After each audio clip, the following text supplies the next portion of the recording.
My name is Mike East China. I'm a real estate success strategist and the mayor of housing. We can see that youth of the Commonwealth are being celebrated today, 50 years of that. Yes. And you are known to have a passion for the youth.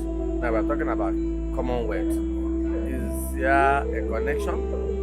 Yes, there is actually a connection and a disconnection. The connection is amongst the Commonwealth countries, about 56 countries that form the Commonwealth, and almost 2.5 billion, 60% of that population, about 8.8 billion are youth.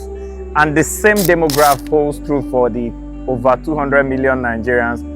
Almost 60% of them are youth. So the Commonwealth prioritizes the youth and programs for youth, while Nigeria, which is one of the most populated countries in the Commonwealth, has no program for youth inclusion, has no program for youth budget, have no program for youth motivation in our scheme of national things. So at the global level of the Commonwealth, the youth is being prioritized, which is why this year in the Commonwealth has been themed as the year of youth, and which is why we are here in this program. But unfortunately, the nation Nigeria, there's a disconnect, and that demograph are not being addressed, that demograph are not being included, and that 60% are mysteriously seen as insignificant. Today, we have seen a lot of characters from the Commonwealth that are being celebrated. Yes. And you are here. Are there some of them you want to mention and you think that they have given a legacy to the youth of the Commonwealth? Yes, for me, I would like to particularly celebrate three groups. Number one is the All Stars Ensemble, which is one of the best musical groups in the Committee of Nations of Commonwealth that won the best musical group in the last Commonwealth competition, that are being showcased here. And I'm very proud to say they are resident here in the Niger Delta. They are here from Rivers State, they are here from Port Harcourt, and they are one of the best exports of Port Harcourt. And a testament to all I've been preaching, that the treasure base of the nation is not the oil in Port Harcourt, but the people in Port Harcourt. And that is one of the most celebrated treasure for tonight in terms of Commonwealth. And if you ask me to reduce my list to just one, that will be that. But I want to also appreciate the state.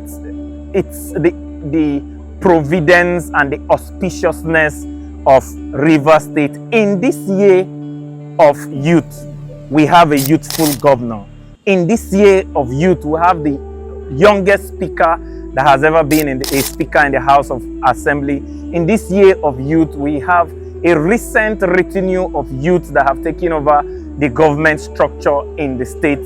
These are quite youthful, auspicious times for youth inclusion in the state, and the governor should actually take the bull by the horn and take it further and see that even the youth that are not part of the government structure are also carried along in terms of not just delivering dividends of democracy, but having programs that can boost the creativity, the energy, and the passion of the youth. And the third person I want to particularly celebrate today is the Olu of Warri. As I said, this is auspicious times that we have the year of youth at the Commonwealth Congress, and one of the most youthful kings, one of the most graceful kings, one of the most highest tools of traditional rulers, not only supported this program, but I mean for him to leave all the way from Warri to come to this Port Harcourt with his full entourage, neglecting all the media have been trying to change the narrative that Port Harcourt is not safe. He has made today for me. If Port Harcourt is safe enough for the most youthful and handsome and the most important king in the Niger Delta to come to, Port Harcourt is safe enough for all diplomats, for all tourists and business people to come to. And I wouldn't end this by expressing my paradox. That is almost a mysterious paradox, that 60% of our population demographic are youth, and they are not included, showing me that 60% is negligible. And the second paradox is that the beautiful city of Port Harcourt, with how peaceful it is, how rich it is, how endowed it is still seen all over the world with a narrative of being insecure and politically unstable. These two paradoxes are so mysterious to me that I can't even believe they are actually happening. For those who have been using for political violence, what is your question? The truth is, if you look at Port Harcourt, the population or the percentage of youth that are involved in political violence and violence has drastically reduced from the days of militancy till today. Youth are tired of violence.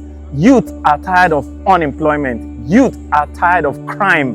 And the youth of the Niger Delta are yearning to emerge and are just looking for the right environment, the right little support to boost them. The last election we had in Rivers State was the most peaceful because the youth came out to defend their mandate, and the percentage, if I must say, of youth that were into violence in the time of militancy compared to now, it has gone down more than tenfold. If then was 100%, I'm not sure it's up to 10% now. So the youth have woken up. The youth are ready. The youth want to be creative. The youth have the passion and the energy to be productive. But the question is our nation and our government ready for the youth to showcase and give them their best?